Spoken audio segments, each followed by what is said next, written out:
Hello, everyone, and welcome to another Wealth Wednesday. This is Dr. Kalpana Sundar, and with me is Marisol Uribe, and we're here to talk about wealth topics today. 2 weeks ago, we talked about just wealth and freedom, what real wealth really is. And today we're here to just expand upon that topic a little bit because, again, last time we talked about what freedom actually means to you, because I think everybody has a different meaning of what that is. And we talked about just maybe how money could be used to create more freedom and, create a situation where we're not having so many decisions or we're not keeping up with the Joneses. Right, Marisol?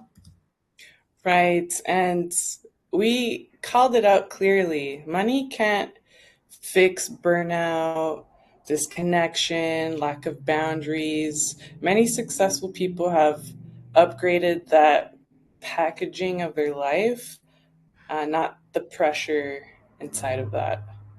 And it is so true because I did a video about a while back, and it was really about if you want to really look at high achievers and you want to see where their pain is, look at where they spend their money. A lot of times, money is being spent to compensate for something: exhaustion, poor boundaries, lack of self worth, or something. And sometimes people don't even really know what they want. Right. So the issue isn't more money is bad, it's No. using money without defining freedom or building structure.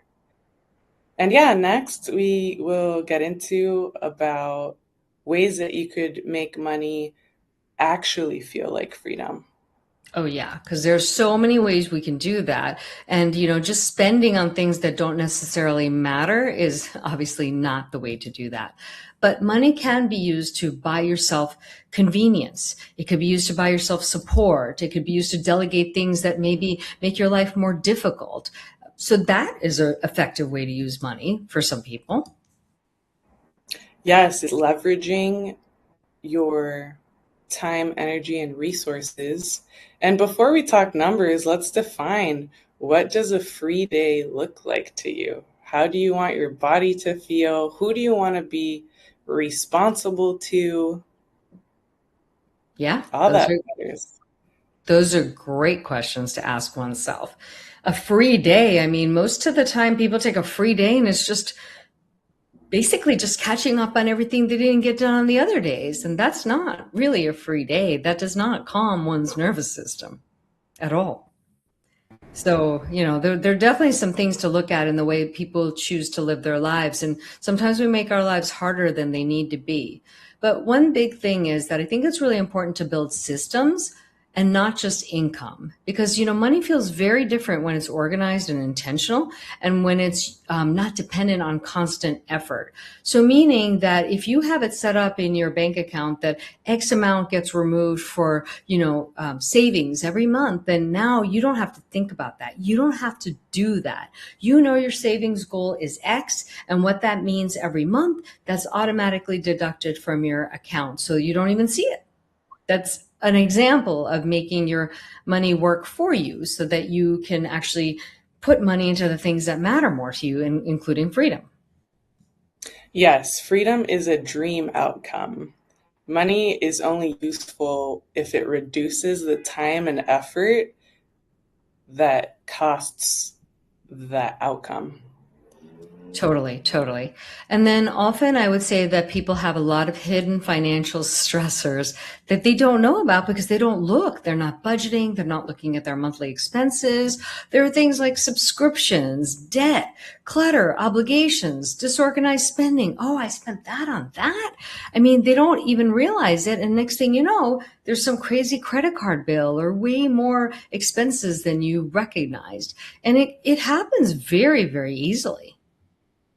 Yeah, if you don't routinely check your statements and highlight your subscriptions, double check your SaaS, right? Those models that I'm thinking SaaS, by the way, the Mhm. software models, for those following along, is yeah, they get you on a plan where it's month to month or annual, and sometimes you decide to pay annually, and you may forget that's even on your radar. And next thing you know, you don't even get that email that it's about to hit it again on your statement, and you need to be prepared.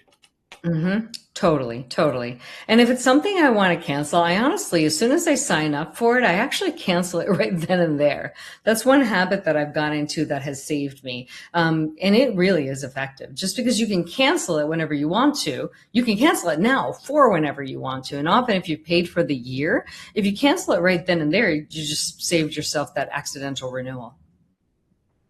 Yes, these are great tips for those of you who need to budget maybe an hour this week to Mhm. do an admin day and just see where your money's going. Sometimes people will do it once a month, and I actually have noticed that when I did it once a month, it felt like an overwhelming task. So my personal opinion is I just spend 15 minutes or so every week because for whatever reason, because 15 minutes a week, I just can't even figure out a reason not to do it because it's so easy. But for some reason, when it's a month of accumulated expenses, it feels like a huge job that I tend to put off. So now I just do it every 15 minutes every week, and it's so much easier. Yes, people in accounting, they like to say, I'm closing the week. I'm doing my end of week number crunch. And Mhm. so if you're in that space, bookkeeper, accountant, I think you relate to that.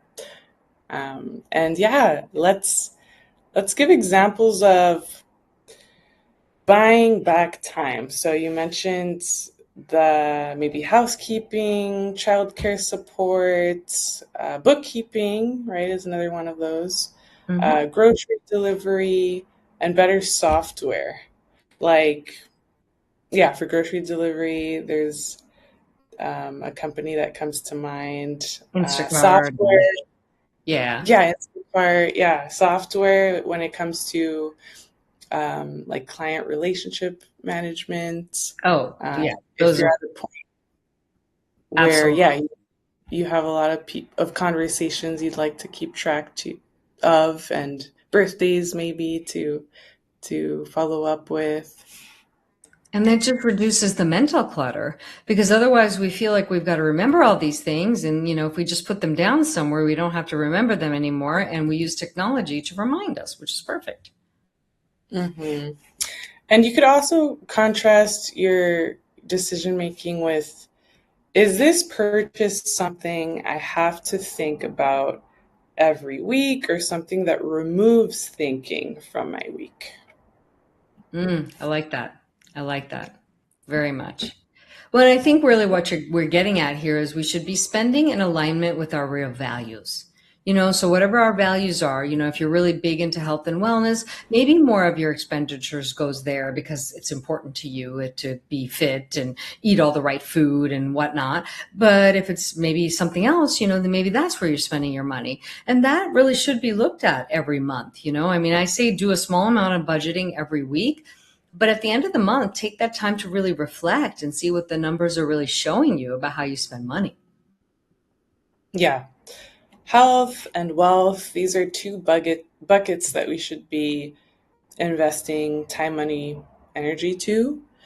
Because next thing you know, if you didn't do what Dr. Sundar mentioned of automating money to go from the account that gets deposited income to the account that you should use to save money.